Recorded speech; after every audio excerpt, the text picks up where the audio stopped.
ஒரு வாரத்துல மாற்றத்தை நம்ம கொண்டு வர முடியும் நம்ம நினைச்சா.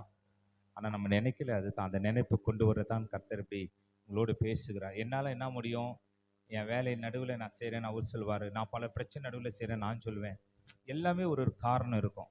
பட் இந்த காரணங்களை கலைந்து கர்த்தரின் வாழ்க்கையில வைத்திருக்கிற திட்டம் எதுவோ அதுக்கு நான் அடிபணிகிறேன் அப்படின்னு சொல்லும்போது கர்த்தர் வேலை செய்கிறார். எனக்கு தேவைக்கு பணம் வேண்டும். நான் வேலை செஞ்சிருக்கிறேன், பணம் வேண்டும். பரிதாபத்துக்கு கொடுக்கிற பணம் அல்ல. எவனும் பரிதாபப்படுற அளவுக்கு நாங்க பரிதாபமானவங்க அல்ல. 2 பிள்ளைங்க சம்பாதிக்காம போதுமான அளவுக்கு வருமானம் இருக்கிறது இல்ல. கோடிகள் நம்மை தேடி வர வேண்டும். பல கோடிகளுக்கு நம் சொந்தக்காரலா மாறணும். கர்த்தர் எகிப்தை கொள்ளையிட்டு இஸ்ரவேலை ஆசீர்வதித்த தேவன். பைபிள் சொல்லுது, கொள்ளை இடுகிறதுல அவரை போல யாரும் கிடையாது. கொள்ளை பொருட்களை நீங்க பைபிள்ல வாசிப்பது அதை பகிர்ந்து கொள்வதற்கு 2-3 தினங்கள் ஆனதாம். அப்படின்னா எவ்வளவு பொருள் இருந்திருக்கும் பாருங்களேன்.